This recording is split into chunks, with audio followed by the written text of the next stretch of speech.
90% of English learners mix this up. She has been to the market, or she has gone to the market. Which one is correct? Both sound correct. Both use have.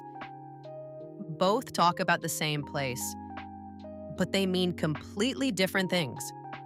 And one small mistake here can completely change your meaning. If you use the wrong one, native speakers will be confused about where that person actually is.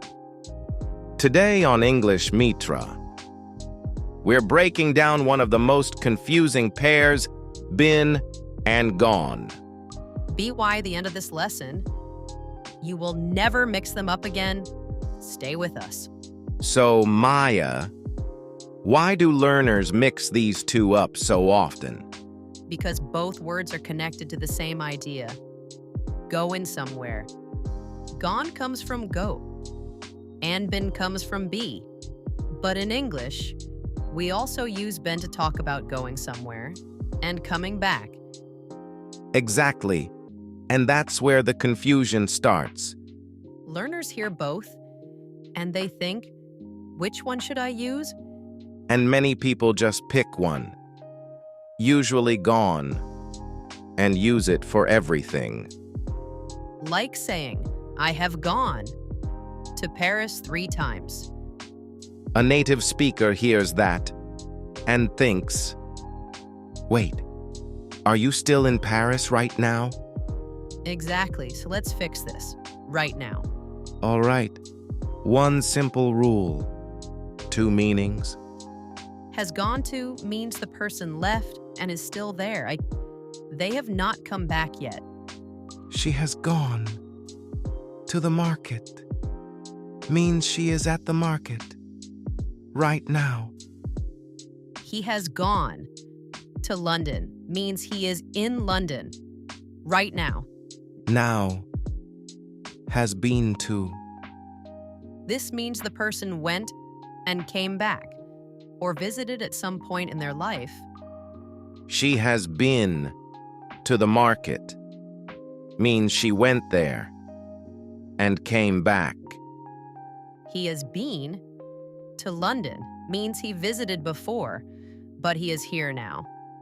So the key question is the person still there, or did they come back? If still there, use gone.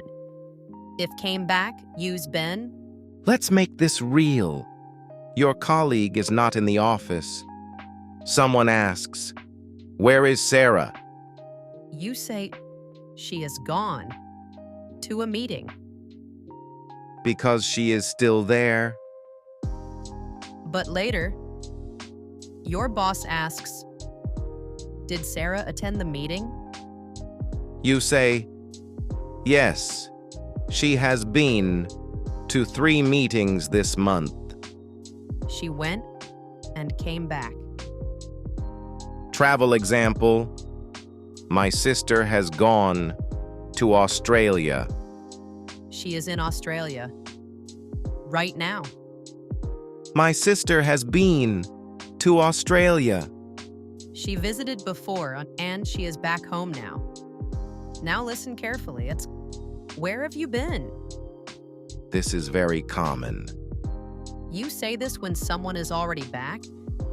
They don't say, where have you gone? Because you are standing right there. Now it's your turn. Speak with us. Don't just listen. She has gone to the bank. She has gone to the bank.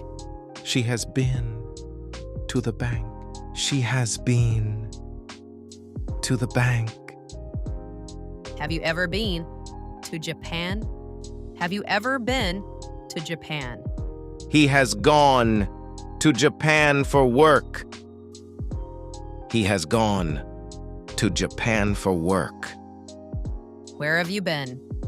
I was looking for you. Where have you been? I was looking for you. Say it out loud. That's how you improve. Let's fix the 3 biggest mistakes. Mistake 1. I have gone to Paris 3 times. Maya. That doesn't sound natural. I have been to Paris 3 times. Mistake 2. Where have you gone? That doesn't sound natural.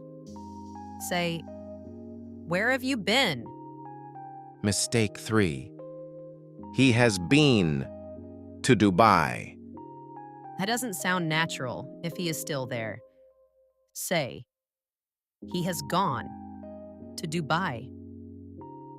Ask yourself, still there or came back? It's been a while means a long time. Have you ever been to means asking about experience. I've been there. I understand that feeling. I've been meaning to call you. It means it's planned, but not done yet. These expressions are used every day. Start using them this week. Now your challenge, write 2 sentences in the comments, one with been, one with gone. Use your real-life examples. We read every comment. Quick recap. Gone. Still there. Been. Came back.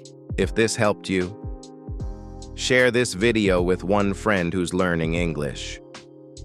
Subscribe for more simple, clear English lessons.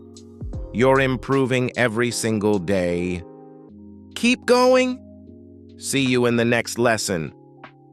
Bye. Bye.